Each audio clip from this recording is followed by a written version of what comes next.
And we are live. What's up, ladies and gentlemen? Welcome back to Beyond the 90. Leicester City have just beaten Aston Villa away 2-1. So first of all, we've got Dan. So thank you so much, Dan, for joining us. And just first of all, as normally for the guests as well, we ask what are your initial thoughts and what do you think of the game overall, Dan? I thought we started off really brightly. It was an exciting start. We once we got the first goal in, I thought we really looked to control the pace of the game, but it got very nervy at the end. I was, starting to get those going to do a Leicester feelings, Yeah, we had the same. I think we were just talking slightly off camera. Me and Alex talked about the same thing. But yeah, over to you, Alex. Is it something? Is it kind of a decent performance, decent seeing out of the result as well? Well, yeah, you got to look at the look at the positive. We took 3 points. That's huge. We came out of the gate really strong and hungry. And in the second half, we weren't really there. But I think you got to look at this in the way of we did play on Thursday, so most of our players were gassed by the second half. So look at the positive. We got the 3 points, and we can move forward with this. We've remained in the top 4 in the league, and we're in second now. And we're the only club to not drop out of the top 4 all season, so it's fantastic to see. Yeah, it's really good to see, and we'll probably get on to the second half just in a little bit. But James, first of all, I'll just start with you in terms of the lineup. Obviously, today I think we're all a bit surprised to see 3 fullbacks playing football today. We're thinking about the result and what formation we're going to play, but I think that's the first time we've seen Ricardo, Castagna, and Thomas in the same team at the same time. What were your thoughts? You're on mute, mate. Sorry. Okay. I think it was the right lineup. Everyone thought Grealish was going to start, and I think that's how we set up. Ricardo up there. Ricardo's a great defender as well as attacker, as we know. So I think he was put there to stop the Grealish threat because Grealish attacks down that wing. He tries to control the possession down that wing. It was probably the right move. When he's not playing, it gave Ricardo that more freedom down that right-hand side. And Castagna attacks as well. So I think down that right-hand side, attacking was great. So for me, the formation seemed to work. And I thought it went really well. I think second half, we seemed to just park the bus a little bit and just try and stick there for the win, which is probably right because we've got another game Thursday, another game next Sunday. They're coming thick and fast. And it's difficult to attack at pace at every single game. So I think it's probably the right formation tactically for the win. Yeah, I totally think so as well. And it's just, again, it was something we've talked about before. Brendan Rodgers getting his tactics right. And it's something that we wanted to talk about. But again, on that right-hand side, you were just saying Ricardo and Castagna playing for 75% of the game as well. And I think that's the first time we've seen them two play on one side. Just over to your thoughts, Dan, as well, because that was quite an interesting idea. And we've not seen Ricardo playing in that full, like that right mid position. But what did you think of them two and how well they worked today? I thought it was pretty interesting. Ricardo spent kind of a lot of time, and I haven't seen a heat map yet, but I think he spent kind of a lot of time kind of on the middle third of the pitch, coming in quite a bit from the right. So Castagna had plenty of room to overlap. I think there's a little bit of room for improvement in the way they pass between each other, but this is the first time they played together like that. So I think it's got potential to be a really interesting setup in the future, especially if somebody like Grealish is coming at us down there, the opponent's left-hand side. I think we could really use that to our advantage to play a couple of really defensively stout players who can attack well too. Yeah, I think so as well. And in terms of how we played, I think on the other side, I'll shift it over to the other side, Alex, in terms of Barnes and Thomas today. Again, two very young players. Barnes will get a lot of the headlines, but how well do you think, we'll probably come on to Barnes specifically in a bit. I know some people have mentioned it, Fox has mentioned it in the comments already, but just already today, what do you think about the link-up, especially in that first half between Barnes and Thomas? I think they were really, really good together. Thomas just seemed to just have it today. Just was brilliant whenever he had possession or, whenever he was defending. And then the link-up with Barnes has been excellent. Whenever they seem to be together, they seem to be really good. And today was just another example. And like we said in the first half, their link-up and their, the way that they play together is just perfect. I think that's something that you can look forward to because they're two young players, and they're only going to get better as they develop together. And that's without even speaking about Justin as well. You have all these young players that can play on the in that position, and it's going to be exciting to watch moving forward. Yeah, I totally think so. And just over to you, get your thoughts on that, James, as well, because we've seen that before in the Europa League against Athens. But we've not quite seen it in the Premier League. And again, Aston Villa weren't the best side today, and it seems like Jack Grealish has really affected them coming out of the team. But that is both of them obviously coming from our academy, both being from Leicester as well. I think that's a really exciting partnership to look forward to coming into the future. Yeah, totally agree with that. One thing I did want to mention, Thomas's block in the first half. If he doesn't block that, that goes in, and the whole game can completely change. And it was a tremendous block, last-ditch block, got there. A lot of defenders dream about blocks like that. So I thought it was a great block. Going forward, him and Barnes were interlinking quite well, I thought. And Thomas gives Barnes that kind of free will to go where he wants to go, knowing that he's there to cover. And they're both quite pacey as well. So I think, like you say, it's a great partnership. I think I read somewhere they're both been in the academy since the ages of 7 and 8, which is huge for Leicester, bringing that kind of academy into the Premier League and how well they're both playing together. But yeah, I think link-up play was just amazing between both of them. They just seem to know where each other is. When Thomas goes forwards, Barnes was dropping a little bit, and vice versa. They seem to know each other's game. Same as on the right with Ricardo and Castagna, they just seem to know each other's game. And I think them kind of link-ups is why we're at our position we are today, because them link-ups are winning this games. Yeah, I totally agree with that. And also, you've got to remember that Thomas has played maybe 5-6 games in all competitions. So that maybe his third or second start in the Premier League. And to come in like that just shows you, again, the strength and depth that we're talking about in terms of this Leicester team. Because today in the first half, Dan, just the way that they were performing and just outmaneuvering Aston Villa, who did look a bit down in the dumps, but it was almost just the movement I've got was like clinical, it was quick, it was sharp. We couldn't really ask for too much more. And we got 2 goals within the space of 4 minutes. We're pretty much sailing from there, weren't we? Right. And we exploited the gaps that Villa left with just clinical precision in the first half. And it looked like Villa was the team that played midweek, and we were the ones that had the week off. So I was really impressed with the first half an hour for sure. And especially, like you guys were saying, down that left, Barnes' running power at those guys was just, it was giving them no rest whatsoever. Yeah, I totally agree. And I think I'll just hand it over to you, Alex, because we've talked about Barnes before. We've talked about how awesome he is. And again, Fox has put man of the match today, Barnes' result. And for me, I've got a little bit of a query about that, not in a bad way, but how was he today? Because I think for me, he was, again, today is the kind of day where he just looks absolutely unplayable. Yeah, no, he was on we've been talking about Barnes like playing at a completely different level that we're used to watching him play at. And this is just another example of that. He, was stellar. Whenever he had possession, he, just completely dominated any defender, and he really dictated play no matter what. And, it's just another example of how well he has developed this season. One of the other things I'd like to point out is just the way the chemistry that Barnes and Maddison have together. It's just something that, we really haven't seen. And just to see these two players just really just watching their chemistry over this season, just overall improve, has been something incredible to watch. And one thing that I made comment during the middle of the game was, it'd be crazy to think that Southgate wouldn't consider bringing both Barnes and Maddison in the way that they've been playing together, because they're a dynamic duo at this point. So it's so exciting to watch them. And Barnes especially, he's really taken it to that next level.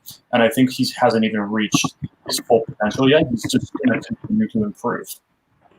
Yeah, I can't agree more with that. And just and just the way he's improved. Because James, it just seems to be the difference between a player that can perform and a player that can perform on a consistent basis. We're seeing this game in, game out with Barnes. And as Alex was saying, England has to look at him. Southgate has been at a few of these games, and he's probably one of the players that he's looking at. But you have to be considering him for the England squad.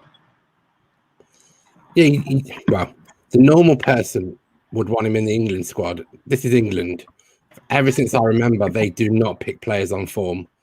It has always been the top six. The big six always get the players from the big six, and it always has been. From as long as I can remember, he'll probably go. I'm not sure he'll be in the starting 11, but he'll probably go. But this is one of the bugbears I've got with England. They never pick the informed players. Every single European Championships, World Cup, you go back to any single one of them, you look at it and go, why is such and such not there? Why are they not there? Why are they not there? They're the informed ones. Why have they not gone?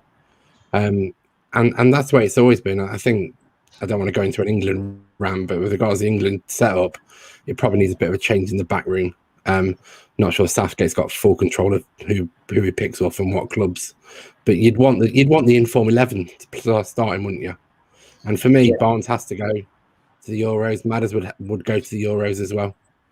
Both of them need to be there in the Euros. So for me, yeah, they both need to go, but whether they do go is probably a completely different story. It is a completely different story. And that's probably one thing we'll get to around that time. But just going back to this game as well, I think he ran that defence ragged at times, and we saw the burst of energy and the pace and directness that I think other teams have been paying attention to as well with Barnes. But again, he just looks unstoppable at recent. Yeah, the energy he's bringing to the game going forward and also working back is something that can't be understated in this team. And I think what we're gonna, like Alex's point about him and Maddison playing together well, it's because I'm pretty sure Brendan Rodgers had a conversation with them that they needed to increase their output, and the fact that they're working together to both increase their output and their numbers is amazing. And look, long may it continue, I guess, is the short answer there. Yeah, I agree. And also, I think they're adding goals pretty much on a consistent basis. And it's not just a phase where they go through goal droughts or they go through goals. It's like, right, we're adding goal here, we're getting a goal here, we're adding goal here. And it's consistent, which is awesome to see. And we'll just move again. We got 2 goals. I think, Alex, they were just both well taken in the space of like 19, 23 minutes. Do you think that was kind of Brendan Rodgers' first thought? Because we came into the match and we was like, right, we're going to dominate them for 45. Second half, it kind of changed a little bit. It wasn't just a goal. We just kind of set off a little bit. But I think that was the tactics of Brendan Rodgers. Come in, get the points, and then just shut up shop. But the first half, the way we pressed them was really, really impressive. Because bearing in mind, I know they had Grealish out, but they are still a very decent team, in my opinion, in terms of likes of Traore, in terms of Barkley, in terms of Watkins. I think he's got 12 goals in all competitions as well. So it wasn't easy at the back as well.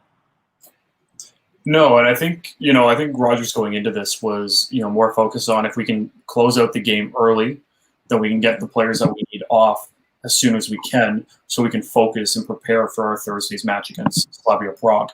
And I think that first half was dictated perfectly. Moving into the second half, all of a sudden we're only up by 1. It kind of changes the whole dynamics on how to, go. And, I was quite shocked to see Vardy play the full 90 minutes, especially with Nacho being ineligible for the next game against Slavia Prague because of the yellow card. All of a sudden you're thinking, okay, so Vardy's going to be playing 90 minutes. So that means he's playing 2 full matches, most likely, in this week. So, I was surprised with a lot of stuff, but, I think at the end of the day, you just have to trust Rodgers. And that's one thing that I have fully accepted and just, entrusted with him is that, Rodgers is that tactician and he is a brilliant strategist. So he knows what to do when he needs to do it. And I think what he did at the end of this game was, pull off the players like Tielemans, who looked absolutely gassed. Maddison, picking up an injury, and just really being able to okay, we need to park the bus here and we need to focus on defending and really just take the players that need that rest to, and to give them that opportunity. And I think it was a smart play. And, those last 5 minutes, 15 minutes or so were complete stressful. But at the end of the day, we pulled out those 3 points, and I'm quite happy with that. Yeah, I agree to a certain point. I think they were stressful. It's again, watching Leicester go by, I've been a lot more stressed watching them at 2-1. They're going, okay, they're going to leak a goal. I think we should show up shop, but it is kind of Leicester. We're looking at it very differently. We draw 2-2. But again, I think Glenn makes a good point as well. Love beating Villa.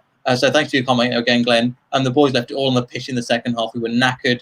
It's going to be tough for us on Thursday. We'll probably come on to Thursday in a little bit. But in terms of that, James, I think tactically today we got it spot on. Brendan Rodgers knew what he was doing. And he kind of he made the right players come on at the right time, like I've got as well in the second half in terms of Marty and Mendy when they came on. They had a job and they did the job to perfection. And that's something that we've not seen in times gone past. But they come on, they know their job, shut up shop, and they both did a really good job. And in terms of Brendan Rodgers, he got everything right for this one. Yeah, exactly that. And as Alex said, he's probably got one eye on Thursday as well. Get some of your key players off, but put the right players on in their positions to give you what you need to do. And at one point we had 4 at the back and 3 CDMs on that, probably 7 at the back. Shut up shop. You stop your attack. You stop their service. Barkley going off was probably key for me as well. Barkley was pulling their strings a little bit. Him going off probably helped us a little bit. So for me, from Brendan Rodgers' side, tactically spot on. Players, as you said, they come on, they do a job, and that's what they did. You can't really put anyone at fault. Today, I think everyone played as well as they can do. Yes, we could have gone up a gear, I felt, but I think on the whole, it was a good team performance, and everyone just did what they needed to do to get the points. Yeah, I agree. And also, that was the kind of team that Leicester were in a little bit in terms of the Aston Villa. We've been in that position before where we couldn't break down a team or we couldn't get there. But it shows a real maturity, not just on the manager, but in terms of the players to go, right, we're going to just see this one out as a 2-1. We're not going to try and smash them 3 or 4 or 5, but we're going to just try and get the result and move on. And again, if Aston Villa weren't as good, they could have got a couple more goals, but they didn't take it. And again, Dan, we are pushing ourselves match after match into that top 4, as Alex was saying, and securing it. And performances like today, do you think it will go under the radar by the top 6? But it gives us 3 points, with Chelsea dropping points of recent as well. It puts us in a really good position. It might not move us up in goal difference, but we're solidifying that top 4 every single game with the likes of Europa League and with the likes of FA Cup as well. Right, and doing it across 3 competitions is no small thing.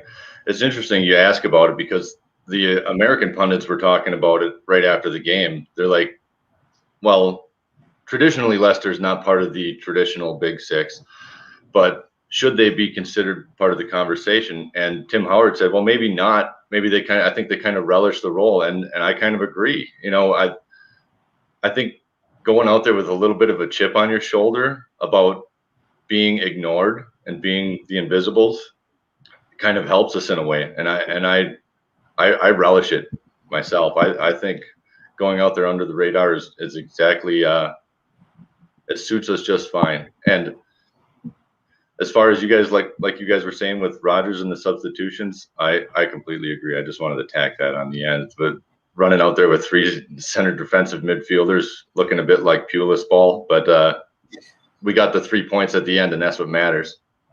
Do you know what? I was thinking exactly the same thing for the Liverpool game and exactly the same game for this one. Same thing, because I was thinking this is the kind of formation that Puel would set up at the beginning of a game and we'd end up losing 2-1. So the fact that we've not done that and we've come into it is absolutely fine. And yeah, it's something that we will really relish. And again, it's just good tactical play at the same time. We've got a comment from what's it called? Well, from James. So Jay, you've been linked for the England manager job, which is good. So I'd love to be on the backroom staff for that one. So thank you very much. And Hiran's got a comment as well, just saying, how do you think Thomas dealt with the pressure for filling in for James Justin again, Alex? Because again, there's been such a shift, and James Justin is a massive player for us. And with Thomas not playing that many games, I think he makes a really good point in terms of how they are big shoes to fill. And we said that when he got injured. But how do you think he coped in general? Because I know we've talked on it before, but in terms of both going forward and defending, he was both fantastic today. Yeah, I think it's huge because, we've talked about James Justin this season and how incredible he's been playing. He's been playing on this level that really I don't think anyone's ever seen, that type of defender so young be able to, be so versatile in any position, and he just, just surprises everyone because he just plays so exceptional. To having, him get injured and be out long term, all of a sudden, Rogers handing the reins over to Thomas, who's barely played this season. And, I think for him, those are big shoes to fill. Because, like I said, Justin's been playing on a whole different scale, having Thomas come in and everyone expecting kind of the same in a sense. He's done a great job, especially for the limited amount of time that he's been playing. And I think he's only going to develop more. I think a lot of, fans forget how young he is. So he's only going to get better with the more experience he gets. So today, in my opinion, he was one of the best players on the field for Leicester. And, with Justin out long term, I think this gives, Thomas that opportunity to really, develop his skill and develop his play over the next, few months, if, or longer, depending how long that Justin injury is. So, yeah, I think he did fantastic, and I'm looking forward to seeing what he'll be able to do and how he'll develop further on. Yeah, because again, he's just saying he's 19 years old. This is ridiculous. Him and Fofana, again, ridiculously young. A lot of this squad is just going to get better with time and the more they play together and all these kind of things. Just a question for the future England manager. Do you think that Barnes will leave for a traditional top 6 team? Again, it's something that is going to get asked time and again, but what are your thoughts on that? Not at the minute, no. If I'm perfectly honest. I think with regard to players leaving, even the young ones, I think there's going to be a point in their careers where if Leicester don't win everything, yes, they can be top 4 every year and in the Champions League. If they don't win trophies, then that plays on a player's mind and they may want to go somewhere to win trophies. But I think stick with the team. They've got a good chance of Europa, extremely good chance in the FA Cup as well this year. But I think no, I can't see anyone leaving this summer because I think they've got a close knit team, just like it was when we won the league. They're a band of brothers. They're together in that closeness now, and I think that's what's keeping them all together. And I think being part of being at a workplace where you get on with everyone and everyone's your friends and part of a family means people stay at that job, and I can just see a lot of them staying and seeing how next season comes. If we get Champions League, they'll all want to stay anyway because they'll all want to play in the Champions League next season. Yeah, I totally agree. And just on to you, Dan, literally the same question in terms of the same point that James making, but also does this apply to Brendan Rodgers as well? Because a lot of people have been touting him over the last couple of years. Which Big 6 job is he going to take next? And with the squad and the owners and everything around that, can you see anybody that you can see leaving in the summer? And B, what do you think about Brendan Rodgers leaving? Because I don't think he will, but I think, especially as you were saying, a lot of people outside the top 6 will say so. Right. I'm not sure I can see anybody leaving, bar maybe Ndidi with the links with this, who's the guy's name escapes me, but we were just linked to another central defensive midfielder this week.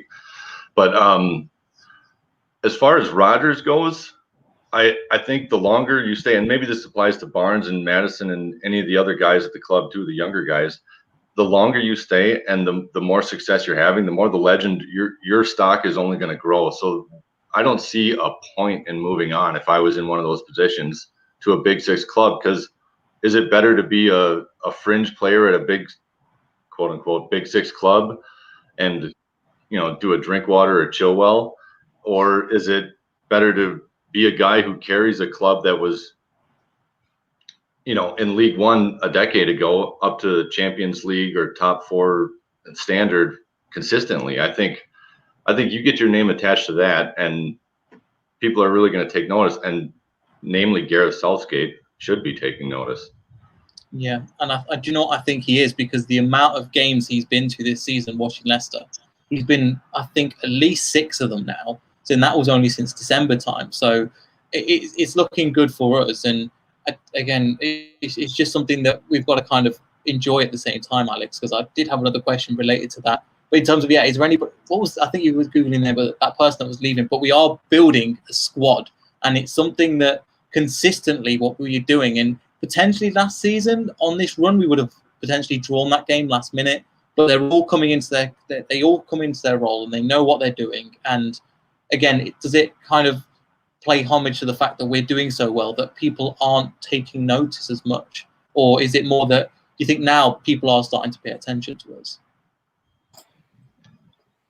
I think the way that Leicester have been playing, and I think that the way that a lot of the journalists have been focusing in on, there's a lot of surprise from what I'm hearing. Is there's a lot of surprise from certain journalists seeing how well Leicester are doing, and then you get the other journalists that are like, well, Leicester really is a team that will challenge, and I think that's one of the things is that you're kind of seeing it on both sides.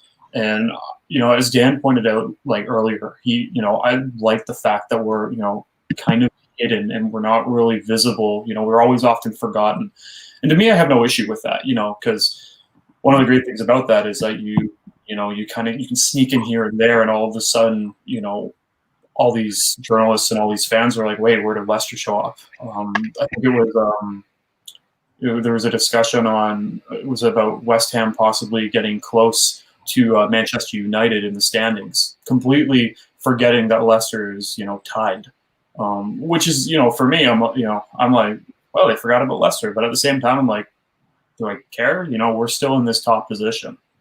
And just moving back to the question about if do you think if anybody's going to leave the club this season, if in the off season, if there is a player that leaves, it will be because we are bringing someone in to build up that position maybe even better. So I don't see any of the big star players leaving. I think what James said perfectly is that this team is really connected and really bonded together over what they've been doing over the past year and a half. And I think last year the way that they collapsed at the end of the season really bonded that team and this club together. And I think all of them are together moving forward, wanting to stay and continue the fight. So if anyone does go, I'd be more shocked than anything else at this rate, because I think what you have with this club is completely different from what a lot of other clubs have. It's this brotherhood. It's that they're bonded together, that want to compete and win together. And that's something that I think a lot of clubs have in some sense, but Leicester City is a completely it's a completely different giant.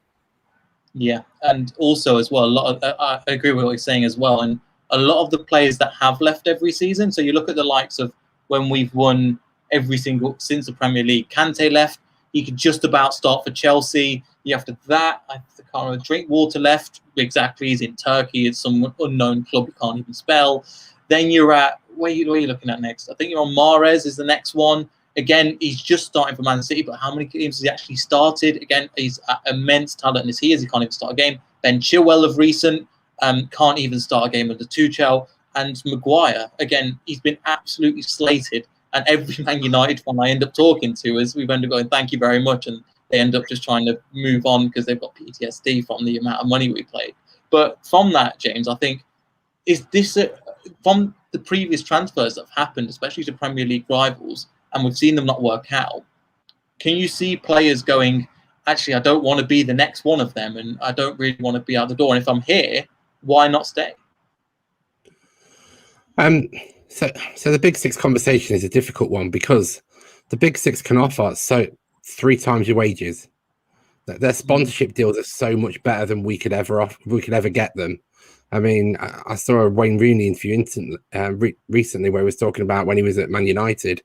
He spent 3 to 4 days filming for sponsors because that's how much that machine generates and how much money it generates. So I can see that a footballer's career is very, very short, probably 10 to 12 years at max. So they try and get as much money as they can, which is why you see the likes of Maguire went because it was his boyhood club. I think Chilwell went for the money. Drinkwater definitely went for the money. Mahrez went to win trophies. He went there and he's won trophies. So fair play to him. But again, money. Every single one of them has not gone on a kind of transfer for the same money. They've all gone for 2 or 3 times their current wages. Which, as a player, I could see okay. But then there's the other side of it. Nobody wants to be in a job where you're sitting on the bench every single game. As a footballer, you want to be out there running playing football every single day. And I think that's key for this team, is getting them together, keeping them together as one unit, getting them all playing. Squad rotation is going to be key to keeping everybody happy. We know that. But I think Brendan Rodgers is starting to mould that into the Leicester way. I mean, we've seen this season, players have come in, filled boots, done amazingly well. And today we saw a lot more squad rotation. They come on, they do a job, we get the 3 points, and everyone's leaving the pitch as kind of one team. And I think that's key for this is how well he's got them playing together. I think if Brendan Rodgers, someone came in for Rodgers with a big amount of money again, would he stay or go? Because he wants that Premier League title. He wants to win in England. Can he win that here? I'm not so sure. The way Man City and the money that Man City, Liverpool and Man United have got. So it's key that we keep this team together as a team and keep him at the front of that team, because I think he can get this team a lot of trophies. Yeah, I think so, and I'm really hoping so far, because again, if you look at the likes of Tottenham, and the whole point of Mourinho coming was to win trophies, and that's not really worked out. It can go up as well as it can down, but just want to get your thoughts down on exactly what James said, because there's a lot of brilliant points he made there. Right, and well, one thing that I was thinking while he was saying that was some of these guys that left, maybe bar Chilwell, were a bit older when they left, maybe mid-20s. And with a guy like Vardy in the team who turned down a move to a Big Six club for double the money or more, I don't remember how much Wenger said he was willing to pay him, but it was an obscene amount compared to what he was making at the time. And maybe he can impress upon these younger guys that it's okay to stay where you're at, build your cred a little bit, create a legend for yourself here in Leicester.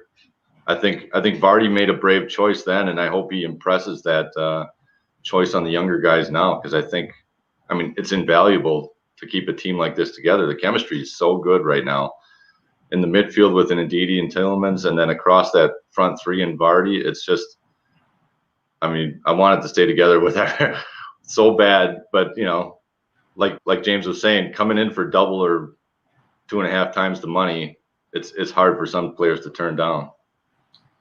It is hard to turn down, but at the same time, we can offer something special. It's the same reason why I think Tielemans' agent was hanging on for the Man Uniteds and the Tottenhams to come in for the bids, and then they never did, and then he ended up coming to us anyway. And it's that same kind of thing. And just wanted to bring it on to a bit back to the match a little bit, in terms of, we don't know the situation of Maddison, but if again, over to you, Alex. Heaven forbid, if he's out for Thursday, we've got Jose Perez out. What do you think we do in that situation? That's difficult. Because Perez is out, Pratt's out, and if Matters is out, now do you do 2 defensive center midfielders in Ndidi and Mendy and put Tielemans as a center midfielder? Might be your safest bet at this point. It's tough. Because you also have to incorporate the fact that Nacho isn't eligible as well, so you're missing him. Under hasn't been performing at all. He missed. He wasn't even in the lineup and didn't even get the chance to come off the bench today.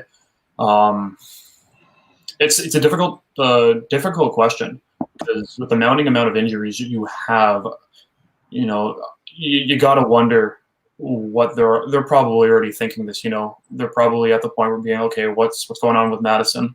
If he's not healthy enough to play on Thursday, what are we going to do? And if it was me, I'd even consider, I would probably do 2 defensive center midfielders with a center midfielder, and I'd probably bring even Chowdhury and Ndidi probably with Tielemans.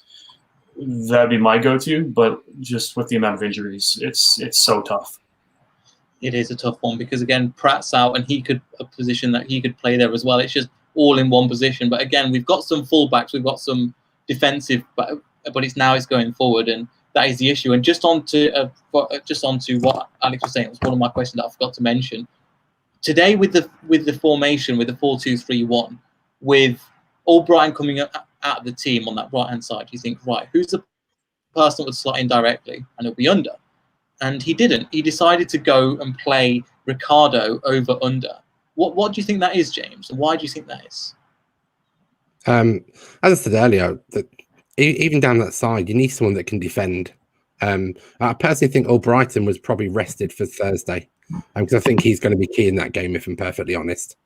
But I think he just doesn't defend. Rodgers always said he wants both of his wingers to be able to defend as well as attack, and he doesn't really do that. I think Under's decision making has not been the best at times when I've seen him play. But I think his defensive is key, and that's why Rodgers doesn't play him, because he doesn't track back and defend. And everyone will go, well, nor did Mahrez. Yeah, but look how many goals Mahrez scores. Sorry, I didn't mean to do that. I was just prepping it for the next question. Hold on. I'll go back. Yeah, no worries. Sorry. Are you finished, James? Live. Yeah, I'm finished. Okay, no worries. It's the disadvantage of trying to get used to this new software. But yeah, anyway, what I was going to bring it on to was the statistics, as a clever man once did. Yeah. So again, 50% possession, which I was surprised at. 16 shots compared to 11. 2 on target for Villa, which again, I think one of them was the goal and one of them, I can't even remember. 7 for us, which is quite high, to be honest, for us, with 2 goals. 8 corners to 7, and then 11 fouls. So overall, it's quite an equal game in terms of statistics. It wasn't so much, Dan, in terms of the whole performance in general. You could say that Aston Villa did bring it back at the end, but I think overall we deserve the points, and I just want to get us also your thoughts on Under as well. Right. It did seem with the stats, first off, I think it probably went back Villa's way slightly near the end when we kind of shut up shop. So, I mean, but with the shots and all that stuff, it looks like we kind of dominated the game like we did in the first half. That all kind of shows through in the stats. And with regards to Under, I think here's a guy kind of like Rashid Ghazal, seems to have bags of technical ability. And I'm not sure that the mentality matches the amount of technical ability he has. And if it did, if you put his technical ability with Albrighton's work rate, I mean, you'd have a hell of a player on your hands. And I think that's probably what he's missing right now. And if he imported more of that into his game, he would probably be in a starting spot. But that's the way I see that one. With regards to Thursday, if I could just jump back to that question that Alex got, didn't Barnes spend some time playing in the 10 when he was on loan at West Brom? Could we potentially slide him in there and use Albrighton and Under on the wings? It's just a thought I kicked around in my head as he was answering that question. But if that's completely off the ball, feel free to ignore it. I think he played in a front 3, so like a 4-3-3. He was playing on the left of a front 3. So it is slightly different, but it is an option. What do you think, Alex? Because that's an interesting dilemma as well. Oh, that's tough because, we have seen Barnes play as a striker this season, and it didn't really seem like his position. So I feel like he plays better on the wing. I don't know how he would do if you would, throw him as a center attacking mid. Like I said, it's tough. I would feel more confident with Barnes playing on the wing rather than in the midfield, just mainly because he has more room to run, and that's just where Barnes thrives. And I think you really limit his potential when he's in the midfield there. So I'd still leave Barnes on the side. Yeah, Barnes again. I see him more as an out-and-out winger, and that's where you get the best of him.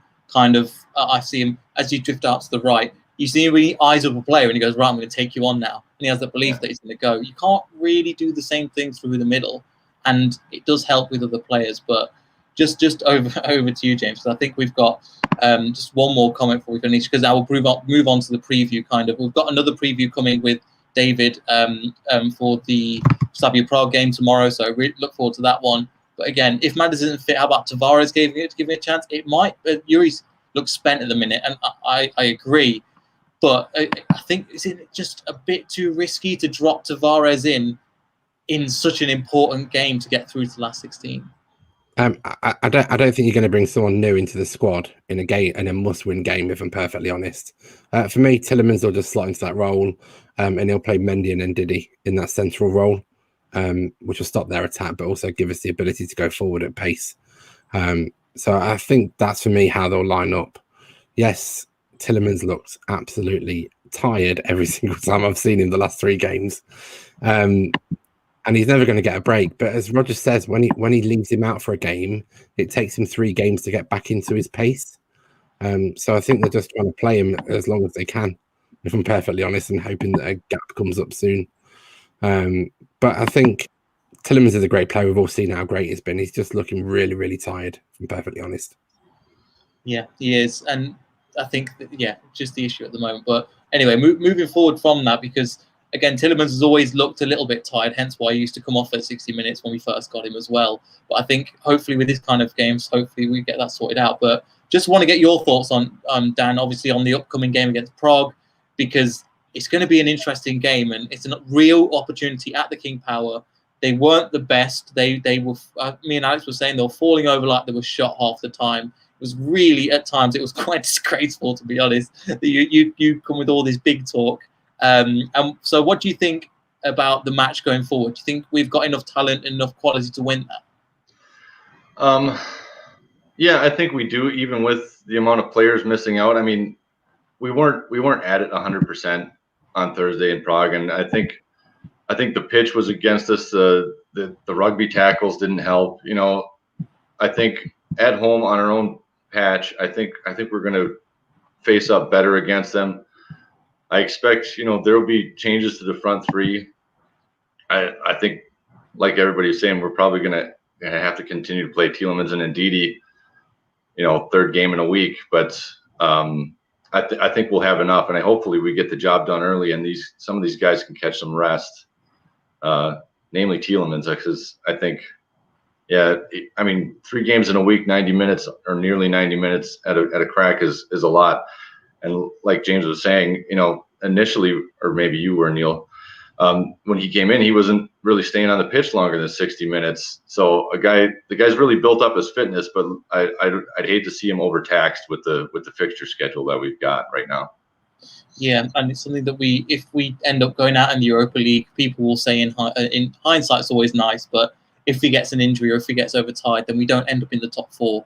Then all these things people can find all the excuses going forward. But again, it's something that I think we're just going to have to look at. I think we can look at next year with Dewsbury Hall coming in, or we're going to look at a backup to him or an understudy, because, again, for the age he is and how he's performed this season has been outstanding so far. So I can't really complain too much. But just over to you, Alex, as kind of final thoughts on that, because the Prague game will be going live after that, so make sure you tune in for that one. But what are your thoughts on the Prague game? Because I think we can definitely give it to them.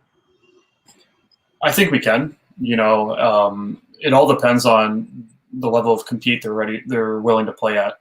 I think that's one of the things that we've always kind of talked about, is that, we can usually tell if they're on right at the start, and that will be key. And I think my biggest concern is Ndidi and Tielemans. They've just been played like a lot, and my biggest concern is that Ndidi's gone down with a few injuries this year. I would hate to see him go down again. And then Tielemans, has been playing exceptional, but he's just exhausted. So having either of those players go down to injury right now would just be incredibly. It would be critical to this entire season. So I still think that we can take the win. Like I said before, I think in our post match for the Slavia Prague game was, we're home at the King Power. And we're home in our on our field, and that's just going to be a game changer in itself. And I think that they're willing and going to be able to come out with the victory here. Yeah, I think so. We'll have a pre-match for that, so make sure you stay tuned for that. But again, thank you everybody for joining. Thanks, Dan, again for joining us. Where can the people find you? On Twitter at MetCage64. I should have put it in my name there, but next time I'll fix it. No worry, mate. We'll make sure to link it in the description down below. So thank you once again for everybody for joining. Again, make sure to like, subscribe, and all that good stuff. I get up every time, Alex. I forget to promote it because I'm too busy talking about football. I've got to get better at this publicity stuff. But yeah, thank you all for watching, and we'll see everybody in the next video. So goodbye.